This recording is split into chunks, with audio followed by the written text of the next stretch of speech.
Spain has barely caught its breath. Now another wall of heat is rolling in.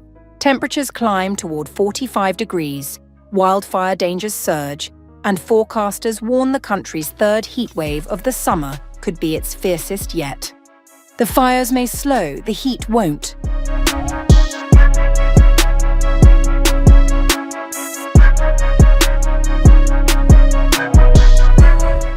Just as the fires north of Madrid began to ease, Spain's weather agency delivered a warning that things are about to get worse. Aemet has forecast a third heatwave of the summer, with temperatures set to climb sharply from July 18th, intensify by July 22nd, and hold through at least July 23rd.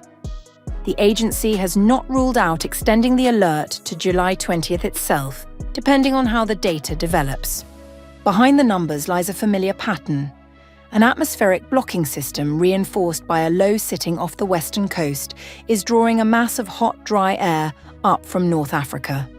That air, carrying dust, is settling over mainland Spain and the Balearic Islands, with the peak expected on July 23rd.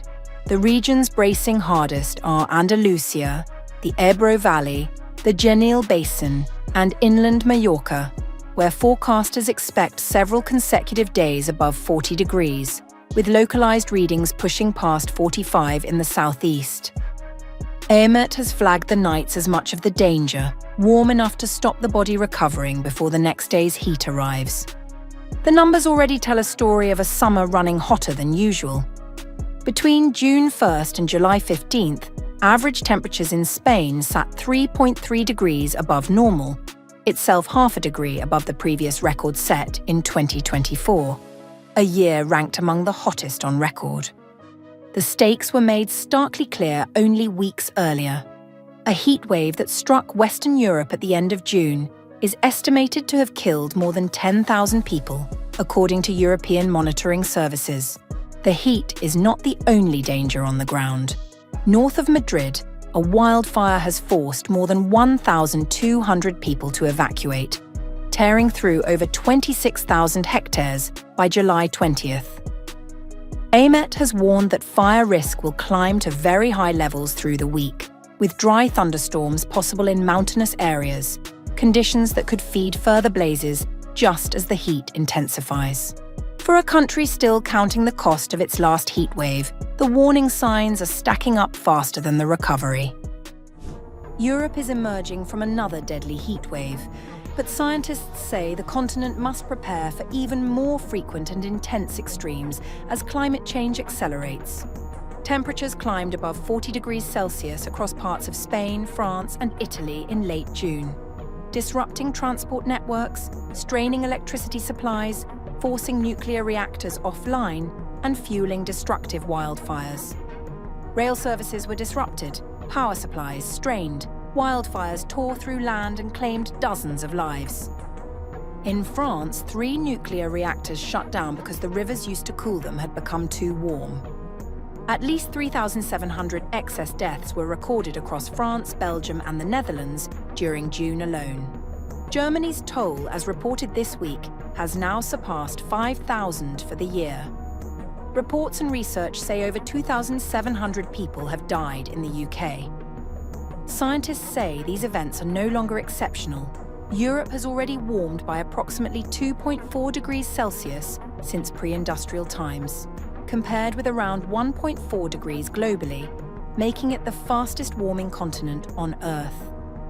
Cities across Europe are now accelerating efforts to adapt, following lessons from the catastrophic 2003 heatwave, which claimed around 70,000 lives. Governments have introduced early warning systems, emergency response plans, and public cooling programs designed to protect vulnerable populations during periods of extreme heat. Europe has initiated substantial adaptation efforts to heat waves over recent years.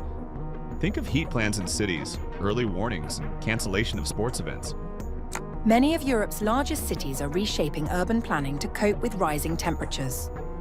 Paris has expanded its climate adaptation strategy by increasing vegetation and creating hundreds of oasis cooling locations across the city. Authorities are also mapping public drinking fountains, expanding shaded public spaces and creating so-called cool islands to reduce heat stress in densely populated neighborhoods. Demand for air conditioning is rising rapidly, but many climate experts warn that widespread adoption could unintentionally make cities even hotter by releasing additional heat into already overheated urban environments. If you buy an air conditioner and you're able to cool off your house, you're creating more heat that's going into the city. The result will be more hot nights, making cooling off even harder for those who don't have it. Vulnerable people are even more at risk because of all the air conditioners. Researchers also warn that extreme heat is widening existing inequalities. Older people remain especially vulnerable because aging reduces the body's ability to regulate temperature, while millions of outdoor workers across agriculture, construction, and delivery services face increasing health risks during prolonged heat waves. Some southern European countries are beginning to adjust working hours to avoid the hottest parts of the day, but researchers say such changes remain difficult because of commercial pressures and supply chain demands. Despite these investments, scientists caution that adaptation alone cannot eliminate the growing risks posed by rising temperatures. There are limits to adaptation. We are not going to adapt to everything. And if we want it, it's going to be very costly.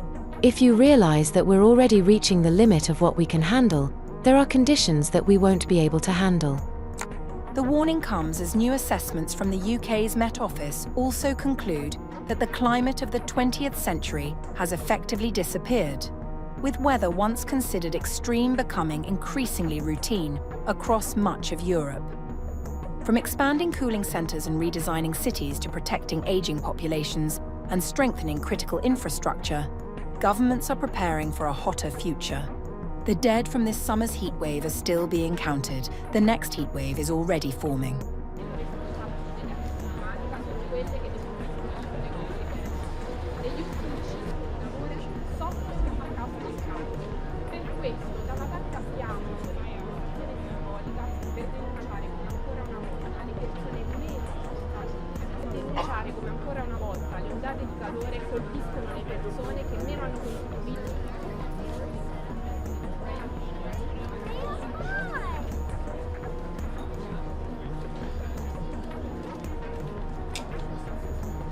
We are here in Rome during this heat wave to show the impact of climate change on common people, in particular on workers. The fossil fuel industries during the year have a historical responsibility on the climate change. We request to tax the fossil fuel industries and to use this money to produce some activity of mitigation, adaptation, and this money to start the change in world.